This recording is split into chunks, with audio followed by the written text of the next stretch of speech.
Здраво на сите, на здравје, јас си зедов чашка винце. Ајде да видиме кој ќе се појави прв. Кој ќе застане шетајки низ Фејсбукот на ова видео. Ете, имаме првата гледачка. Само не можам да видам името, тука нешто ми се меша. Се надевам се слушаме. На здравје. Овој пат си зедов чашка винца со мене, бидејќи имав доста активен ден. Ана Марија, супер, поздрав од Делчево, баш ми е мило. Супер што се дружиме пак тука. Убави тренинзи имавме заедно пред короната во живо, кога тоа беше возможно, со целиот тим во Делчево, прекрасен тим, прекрасни колеги, прекрасни сопственици на компанијата, многу ми е мило, убави промени, убави процеси. На здравје на сите, како што реков, да, малце винце, затоа што животот треба да се прославува. Треба да биде се умерено. Нормално е кога нема да испијам сега флаша вино, ќе се испијам оваа чашка со винце. Чисто ете како така, еден убав момент за себе, да се почастам себе си за убавиот ден, исполнет со прекрасна група на луѓе од компанија со тренинзи. Сања, поздрав од Лондон, секој пат си тука со нас, баш ми е мило. И супер, Олја Оливера од Тетово, супер. Колку е на некој начин и убава ова коронава на некој начин што ни се случи, еве и мајка ми е тука, ја гледам, затоа што кога вака ќе се дружевме од сите делови од Македонија, исто и надвор од Македонија, да се собереме, многу потешко ќе беше, а вака супер можеме да се дружиме, така да земете си пијачка. Денеска ќе зборувам исто така за една многу убава тема, веќе најавив детелинката со 4 листа, среќата, радоста во животот.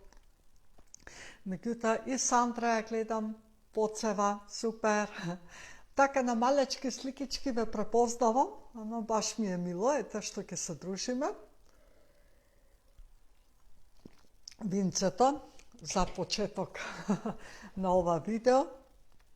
Нели, човек не треба да се воздржува од тоа што го прави среќен.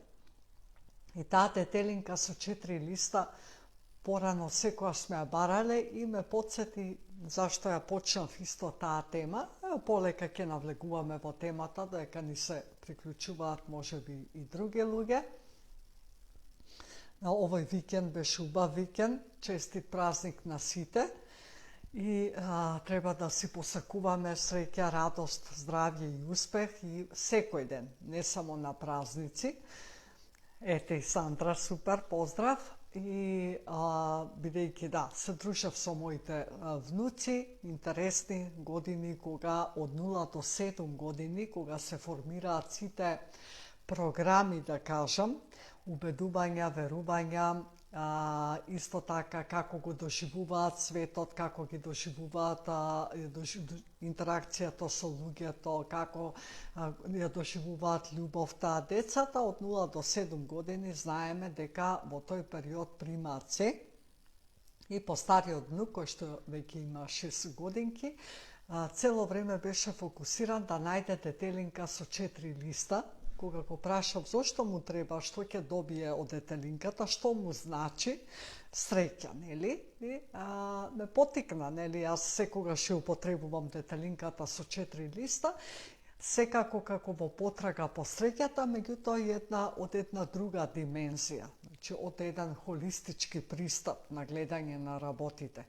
Таа детелинка на 4 листа, оние што сте биле кај мене на тренинзи, знаете што значи тоа, нели, на колку полиња функционираме и како всушност ги балансираме тие полиња. И да, темата е среќата. како всушност ние ја доживуваме среќата, и Бранко е тука, гледам, други препознавам, Јованка мислам дека е тука, така да малите сликички не ми се појавува, да, Бранко е тука, супер. И среќата. Дали ни е потребна детелинката со 4 листа за да се чувствуваме среќни? Да, понекогаш и тоа е нормално добро да најдеме, ќе ни даде едно убаво чувство, меѓутоа среќата доаѓа исто, нели знаеме, од внатре, меѓутоа може да ја потикне исто среќата и надвор. Ќе сретнеме, еве, како што сега сме тука собрани убави луѓе, мене ми дава убаво чувство, ми ја потикнува среќата дека сепак има, нели, луѓе кои што сакаат да размислуваат поинаку, да се насочат на убави работи, да се насочат кон животот, така да среќата доаѓа и од натре и од надвор. И оние што нели викаат дека среќата доаѓа, да, е чувство кое што го потикнуваме ние самите се во право, и оние кои што викаат дека среќата доаѓа од надвор, и тие се во право. Затоа што среќата е нешто што ние самите, независно од тригерите од каде доаѓаат, можеме да си ја потикнеме. Меѓутоа, од каде доаѓа, да, има разлика. Ако е потикната од надворешен тригер среќата, или нешто надворе што се случува во околината, ние можеби тоа нема да го забележиме, бидејќи сме внатрешно потиштени со некакви емоции, сме заглавени во минатото, сме заглавени во некаква емоција, сме заглавени во некаква анализа на некакви проблеми, и што и да се случува во околината, ние може и да не го забележиме, така да и да има некои убави моменти надвор од нас, ние сепак сме заглавени во тоа што ние го чувствуваме внатре во нас. Така да и да доаѓа среќата од надвор, нема да ја препознаеме. Истото може да се случи и од внатре. Ние самите да се кочиме, да си ја потикнеме среќата и радоста како чувство, како емоција, со тоа што можеби ќе си се почастиме себе си, ќе си направиме нешто да се чувствуваме исполнето, ќе си изготвиме убава храна, например, ќе размислуваме на убави работи, со тоа што ако ние однатре ја потикнеме среќата, тогаш и околината ќе реагира на тоа. Така да, прашањето е дали ние сме отворени воопшто за среќа. Дали веруваме дека ние можеме да доживееме среќа, дека може да ни се случат убави работи, или пак сме лимитирани дека среќата е за некој друг, среќата е за богатите, среќата е за оние што имаат се, среќата е за некој друг, ама не за нас. Тоа се тие лимитирачки верувања. Во македонскиот јазик имаме многу такви реченици кои што ги употребуваме, кои што всушност ја блокираат нашата среќа, како што е ќути, има и полошо, значи не се радувај многу, затоа што ако се радуваш премногу, може да ти се случи нешто лошо. Се тие некакви, да кажеме, колективни убедувања, што ние сме си ги превземали и сме ги прифатиле, и со тоа ние самите се лимитираме и си ја блокираме всушност нашата среќа. Од каде доаѓа сето тоа? Доаѓа од едно, да кажеме, природен процес или природна функција на нашиот мозок, а тоа е да не заштитува. Тоа е една од главните функции на нашиот мозок, да не заштитува, да не предупредува, да не кажеме, ако нешто се случува во околината, да ни даде сигнал дека треба да се заштитиме. Меѓутоа, дали е тоа вистински секогаш потребно? Да бидеме ние секогаш алерт онака и да се пазиме од се нешто што може да ни се случи. Во 21. век, не. Сега, во време на корона е тоа многу интересно, затоа што тука се јавува прашањето дали сум безбедна, ослободена од закана на короната, Дали сум безбедна во оваа ситуација во која што се случува, тоа е едно, а второ е дали јас се чувствувам безбедно. Тие се сосема две различни работи, меѓутоа на некој начин сепак поврзани. Дали сте безбедни или се мисли ослободени од закана, некаква закана. Закана може да биде пандемија, може да биде да кажеме закана дека некој те брка со нож, закана дека мечки те бркаат, закана од земјотрес, закана од поплава. Тоа се некакви работи, да кажеме, што ние всушност не можеме да ги контролираме. Тога што треба да направиме? Да најдеме начин како ние ќе се заштитиме од таа закана, која што не е само лично можеби упатена кон мене, добро ако ме брка некој со нож, да, меѓутоа закана, еве да ја земеме короната, да, на некој начин е нешто што ние мораме да се чуваме и да се пазиме. Како тоа го правиме? Тоа го правиме, сите имаме, нели, мерки, маски треба да се носат, вакцини да се примаат, да. Меѓутоа, чувството за безбедност, обезбедени луѓе и што ја прележале короната и што се вакцинирани, се уште можеби не се чувствуваат безбедно, затоа што чувството на безбедност значи, слушајте ме добро, ослободени од перцепцијата за можна штета. Океј, што значи тоа? Иако, например, сум ослободена од саканата, заштитена сум, вакцинирана сум, јас не се чувствувам се уште безбедно, затоа што мојата перцепција или вербата во безбедност е изместена. Што значи? За можна штета може материјално да ме погоди, да изгубам работа, нешто се случува, физички да се разболам, емотивно стравот од короната или било што и да е, и ментално, со тоа што ќе предизвикам дури и анксиозни напади, анксиозност од короната. Значи, тука е прашањето, дали е заканата вистински реална? Со тоа што перцепцијата моја, дека јас све и свашта може да ми се случи во животот, јас ја блокирам среќата. Ја блокирам страста, желбата за животот.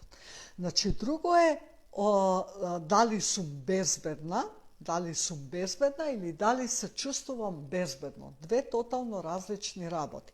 Ако тргнувам од тоа дека јас не се чувствувам безбедно, не мора да значи од короната. Јас може да не се чувствувам безбедно за било што во животот.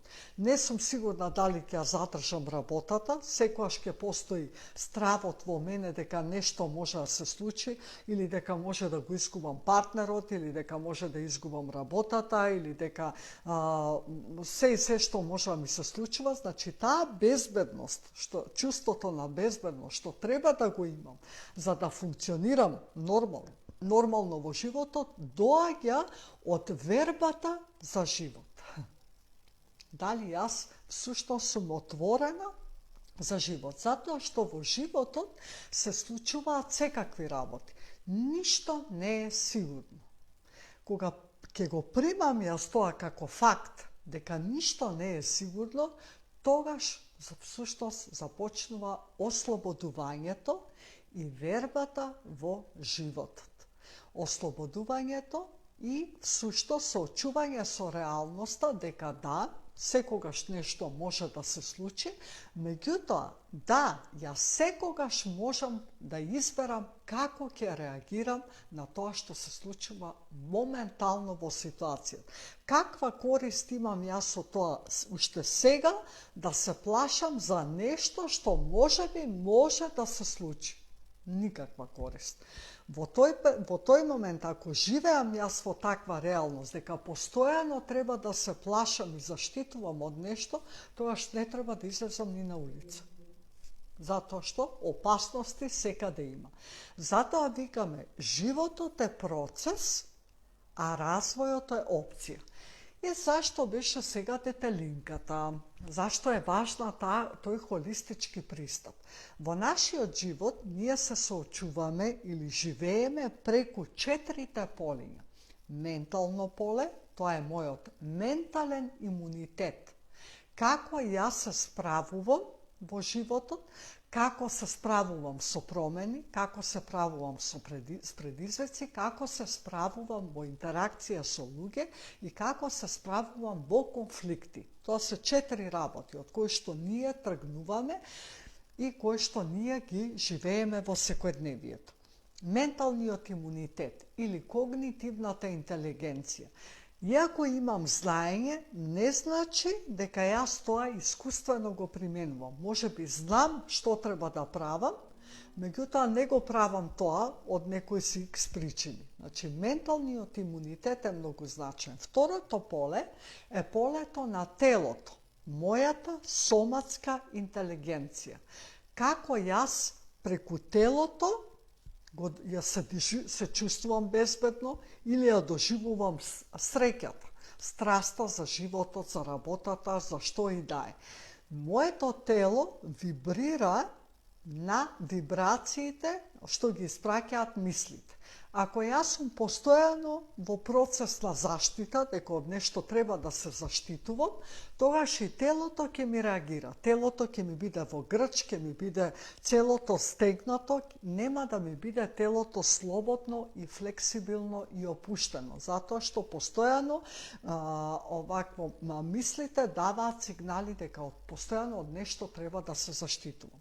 Третото поле е полето на енергија. Тука е важна емоционалната интелигенција. На емоционална интелигенција се мисли сите оние импулси што ги добивам, тригери што ги добивам од околината, мислите што ги потикнувам, се конектирани со некаква емоција. Ако јас постојано живеам во страв, постојано мислам дека треба да се заштитувам во нешто, нема простор за други емоции, затоа што овие емоции на страв преовладуваат. Дали знаете дека страста е многу помоćна емоција со повисока фреквенција отколку стравот? Па зошто да го хранам стравот кога можам да ја хранам страста? Значи, емоционалната интелигенција е свесност за тоа со какви емоции си ја хранам својата енергија, си ги хранам мислите, си го хранам телото. Четвртото поле, кое што според мене е најважното, е поле на душата.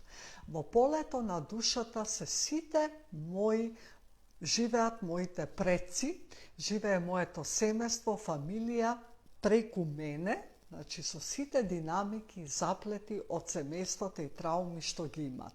Затоа, кога ќе направиме разлика помеѓу класичниот НЛП, и за тоа напишав стори ставив, дека и за тоа ќе поразговарам, класичниот НЛП и системскиот НЛП е токму во полето на душата.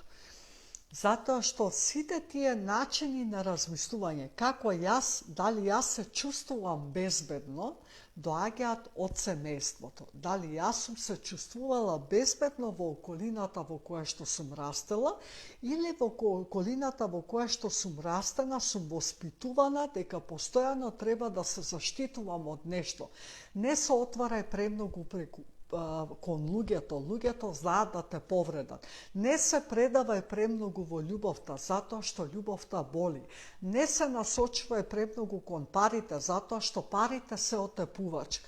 Се тоа програми кои што ние сме ги добивале преку семејството, што значи и како полето на душата влијае на мојот ментален имунитет, соматската интелигенција, емоционалната интелигенција. Затоа класичниот НЛП е прекрасен, да не се разбереме погрешно, меѓутоа и НЛП-то се развива според потребите и освестувањето, колективното освестување на луѓето, и затоа четвртата генерација на НЛП е токму системскиот НЛП.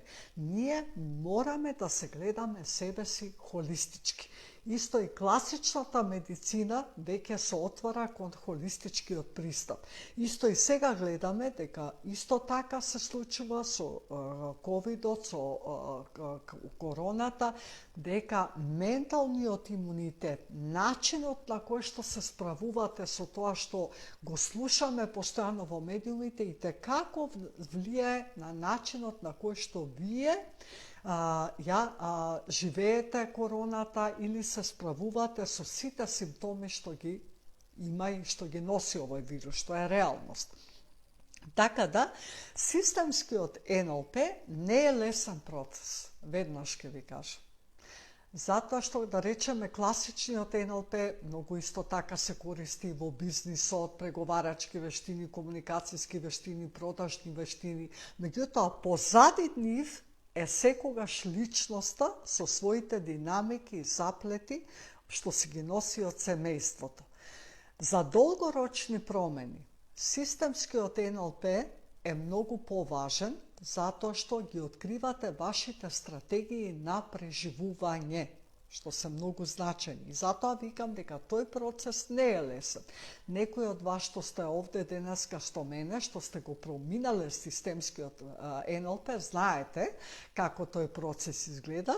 Не е лесен затоа што бара од нас? Самосвесност, љубопитност прво и основно за нешто ново, отвореност и приемчивост за соочување со самиот себе, одговорност за тоа како ќе се чувствуваш, која емоција ќе останеш, никој веќе друг не е крив и виновен или одговорен за тоа ти како се чувствуваш и како се однесуваш, и секако бара од нас издржливост. Издржливост затоа што процесот е нешто што не се решава веднаш. Не процесот кога ќе влезеш во процес на освестување, дури тогаш почнуваат работите да се случуваат и да животот да те предизвикува тебе. И затоа системскиот НЛП е за храбрите како вас што сте биле, што сте спремни да влезете во процес на промени. Така да, драги мои, кажав дека тоа е четврта генерација. Зошто е четврта генерација? Веќе влегуваме во петата генерација на НЛП. Техниките што користеле во 20. век, веќе не користат како техники во 21. век. 21. век бара нешто друго од нас, посебно во овој период на пандемија. Што бара од нас? Апсолутно соочување со самите себе си, соочување со тоа како јас се доживувам себе си, како јас ги доживувам промените, како го доживувам светот, како се соочувам со стравови, со неизвестност, со излегување од зоната на комфорот. Тоа е сега што ни треба. Тоа е сега најважното. Сите тренинзи што ги држам сега во компании се насочени токму кон тоа. Како јас ке се коучирам себе си. Сега најмногу тренинзи се бараат за тоа како луѓето да ги направиме издржливи, самосвесни, одговорни за своето однесување, одговорни за емоциите кои што ги пренесуваат во околината. И како да ги отвориме луѓето да бидат повеќе спремни, љубопитни кон промени и приемчиви за нови искуства, ново знаење, нова перцепција, нов поглед кон светот. Старото веќе не функционира. И затоа викаме короната на еден начин на многу луѓе им донесе многу позитивни промени затоа што се соочивме со самите себе. И јас го гледам тоа како многу позитивно. Петата генерација на НЛП, тоа го дискутиравме многу, некои од вас знаат дека јас сум сертифицирана како мастер тренер во Америка, во НЛП универзитетот, каде што доаѓаат сите оние кои што се всушност основачи на НЛП-то работат на промените, се, да кажеме, го развиваат се уште НЛП-то, затоа што и НЛП-то е некако процес. Првата генерација на НЛП-то била повеќе, да кажеме, терапевска. Во втората генерација повеќе почнувало да се гледа од друга перцепција, интеракцијата со луѓето во околината во која што живеете. Значи, секоја генерација си носи нешто свое. Петата генерација на НЛП-то ќе биде насочена кон спиритуалност. Меѓутоа, базата е прво развивање на системска перцепција. Што значи тоа? Дека ние сите сме поврзани. Тоа што го живеам јас предизвикува промени во околината во која што се движам, во интеракцијата со другите луѓе. Без тоа не може. И затоа системскиот коучинг е сега нешто што се повеќе и повеќе ќе го слушате и ќе го следите, затоа што системскиот коучинг ја дава таа перцепција на тоа. Да, јас сум Марина Анчевска, меѓутоа јас сум Марина Анчевска благодарение на Киро и Елена Анчевски, благодарение на нивните мајка и татко и сите тие динамики кои што јас со кои што и заплети се соочувам во сегашноста, доаѓаат од моите стратегии, стратегиите на моите предци кои што се справувале на свој уникатен начин и на тој, значи според тие стратегии креирале и верување и вредност. Не можете да ме гледате само мене како единка. Мора да гледате во системот во кој што, од кој што доаѓам и во системот во кој што функционирам.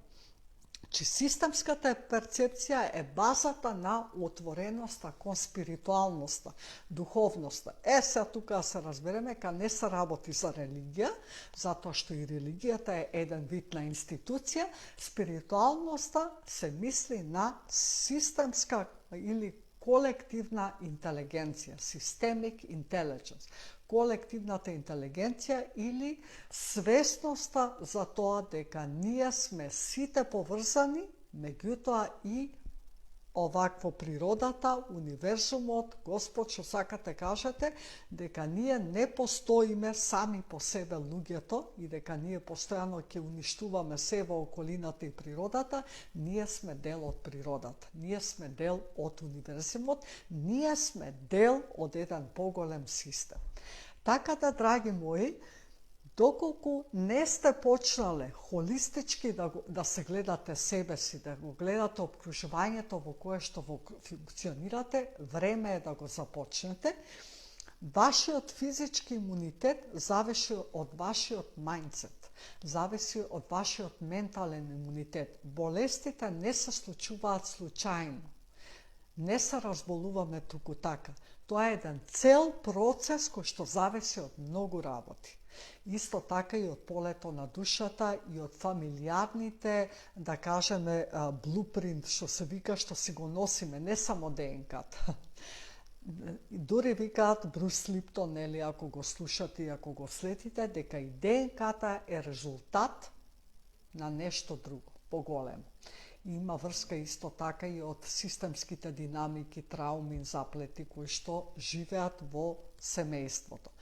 Така да е многу по-комплексно, меѓутоа да направиме работата по-лајт, јас сепак повторно ќе се напијам винце, да се вратиме повторно во среќата. Среќата е избор, среќата е чувство, среќата треба да си ја приуштите самите себе си, со тоа што ќе си дозволувате себе си да се чувствувате, да чувствувате среќата. Меѓутоа, среќата, радоста, сите тие состојби не можеме да ги доживееме доколку не ги прифатиме и другата страна на среќата и радоста, тагата, лутината, бесот, што и да е. Тие постојат заедно и доаѓаат од еден ист извор. Не можеш да доживееш среќа ако потиснуваш лутина и тага. Невозможно е. Затоа треба и лутината и тагата да ги препознаеме, да дозволиме да ги чувствуваме Начинот на кој што ги искажуваме тука е дискутабилно, меѓутоа тие се емоции. И децата, кои ќе ги видиш лутина, чувствуваат лутина, тага и бес, меѓутоа тоа не е 24 часа. Поминува многу брзо кога ќе им дозволиме да се чувствуваат лути и тажни, да бидат тажни, да чувствуваат бес. Така и ние. Ние исто така треба да си ја препознаеме, она емоција која што си ја потиснуваме, да помине низ нас, да ја процесираме, за да се отвориме за среќа, радост, љубов, што и да е, што и да ни сакаме да имаме повеќе во нашиот живот. Дали се чувствувате безбедно, зависи од вас самите. Секогаш ќе има нешто во нашата околина, закана некаква, меѓутоа како ние реагираме на незе, зависи од нас самите. Така да, драги мои, се повеќе и повеќе чувствувате се безбедно во вас самите. Прво тоа е важно, затоа што ова е куќата во која што живееме. Јас прво треба да се чувствувам безбедно во самата себе, безбедна со сите оние мисли што ги имам, емоции, што и да ми се случува во мене, за потоа да кажеме да почувствувам исто верба дека можам да бидам безбедна во околината. Безбедноста не доаѓа прво од околината, доаѓа прво од вас самите.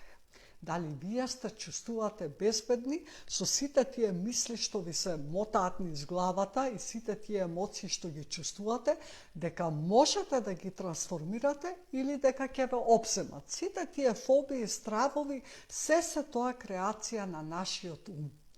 И доколку јас не си верувам себе си, не се чувствувам безбедно во самата себе си, па кој ќе ми ја даде безбедност? Никој. Така да, на здравје, за среќата, за радоста, за љубовта и за сите оние други емоции, затоа што и поради често пати кога сум била во емоција на страв, на лутина, на тага, јас сум направила огромни промени. Значи, благодарение на тие емоции сум тоа што сум денеска, исто и вие. Славете го животот, отворете се, тоа е многу важно, да направиш отвореност, reach out, приемчивост кон се што доаѓа, што ти доаѓа во животот, се што се случува и како тоа ќе го доживуваш, како тоа ќе го менаџираш, зависи од твое ниво на самосвесност. Ништо друго. Многу е поедноставно отколку ние самите си го правиме. Ние сакаме комплицирани работи луѓето, за да имаме после што да решаваме, нели? Меѓутоа може многу поедноставно. Така да, веќе сме влезени во петата генерација, сега сме во четвртата генерација, системскиот пристап е многу важен, холистичкиот пристап е важен и се движиме кон духовноста, спиритуалноста, кон колективната интелигенција или системската интелигенција. Сите вие што сакате да се развивате во тој дел, секако дека имаме системски НЛП, нормално, кој што започнува наскоро, 10 мај, значи датумиве не ги памтам, меѓутоа се тоа има кај мене на Facebook, на мојата Facebook страна, на НЛП страната. И можете нормално да си инвестирате во себе, во вашиот личен развој, професионален развој. Често пати, ајде што го спомнам, луѓето викаат да, НЛП-то е повеќе за професионален развој, или некои викаат за личен развој, и за двете, затоа што и на работа и на дома ти си човекот. Само имаш различни стратегии за справување дома и на работа. Тоа во позадина е една Марина. Така да, драги мои, каде и да одите, себе си се носите. Еве сега гледам при крај се приклучија уште повеќе луѓе, меѓутоа јас ова видео ќе го објавам како е секогаш, така да вие што се приклучивте подоцна, ќе можете да го слушнете и да го изгледате видеото. Доколку имате некакви прашања, може да ги поставите сега во порака, доколку не, можете да ги поставите во лична порака, како што веќе исто правите.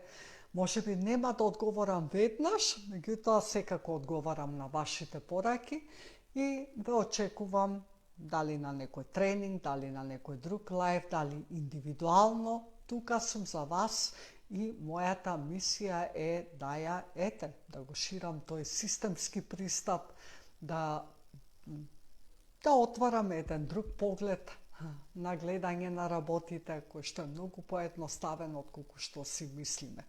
Така да, драги мои, мислам дека тоа е за денеска. Верувам дека ви беше интересно, поучно, дека слушнавте можеби нешто, дека можеби добивте одговор на некакво прашање, на некаква дилема. Ви посакувам убава вечер и ако не сте направиле, не мора да е тоа со винце, направете си нешто убаво за себе вечерва. Така да, за да си имате еден мирен сон и можеби ќе сонувате нешто интересно, што утре кога ќе се разбудите, веќе ќе опочнете денот со една прекрасна енергија и со страст за животот и за работата што ја работите.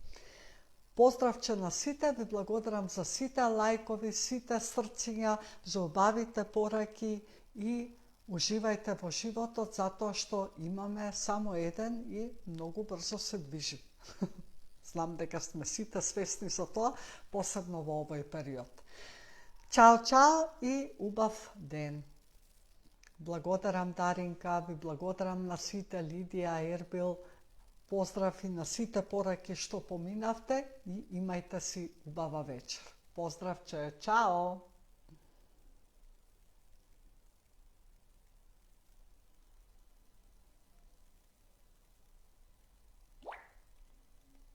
Не се исклучува.